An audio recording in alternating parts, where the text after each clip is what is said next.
Let's see the question, what are the objectives of Indian accounting standard. मतलब हमें objectives बताने हैं आखिर क्यों इनको डाला गया था। ठीक है, तो इसमें था कि जो भी फर्स्ट तो ये है ऑब्जेक्टिव्स हम देख रहे हैं, देखो जो भी इंटरनेशनली बेस्ट प्रैक्टिसेस हो रही हैं ना, जिसकी वजह से जो लोग हैं ग्रो कर रहे हैं, जो भी इंटरनेशनली बेस्ट प्रैक्टिसेस हैं उनको क्या करना है, अपना इंडिया में लेकर आना है, ब्रिंग टू इंडिया। ठीक है, पहला तो यही था कि हमारे अकाउंट्स के क्षेत्र में जो भी इंटरनेशनली ग्लोबली अमेरिका में, यूएस में, कनाडा में जो भी चीजें हो रही हैं बढ़िया बढ़िया, उनको क्या लिया जाए, इंडिया में उनको लाया जा सके। सेकंड इसका था कि हम कंप्लायंस को, जो भी कंप्लायंस है लोग का, उसको ट्रांसपेरेंट कर सकें, है ना, जो भी कंप्लायंस है उसको क्या कर सकें, ट्रांसपेरेंट कर सकें। ठीक है, ट्रांसपेरेंट का मतलब और ज्यादा जो है चीजें और ट्रांसपेरेंट हो जाएं। थर्ड है कि जो भी वर्ल्ड वाइड चीजें हो रही हैं, उनको एक सिंगल फ्रेमवर्क में डाल दें, कि एक सिंगल ही फ्रेमवर्क रहे। मतलब जो वर्ल्ड वाइड चीजें हो रही हैं वही हमारे इंडिया में हो रही है, और उनके लिए हमने एक सिंगल फ्रेमवर्क तैयार किया, उसी के अंडर हम लोग काम करते हैं। ठीक है, तो ये हो जाएगा।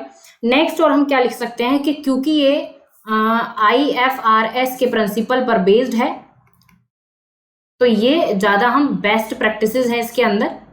ठीक है, तो ये उसको ज्यादा रिलायबल बनाती है अपने फाइनेंशियल स्टेटमेंट्स को, है ना, क्योंकि IFRS तो मतलब बिल्कुल ही इंटरनेशनल अकाउंटिंग स्टैंडर्ड है। अब हमने उसी को मॉडिफाई करके अपने इंडियन अकाउंटिंग स्टैंडर्ड बनाया है, तो जितने भी उसमें प्रिंसिपल्स थे, उसके बेस्ट प्रैक्टिसेस थे, वो क्या करेंगे, हमारे फाइनेंशियल स्टेटमेंट को, हमारी कंपनीज के स्टेटमेंट्स को रिलायबल बनाएंगे।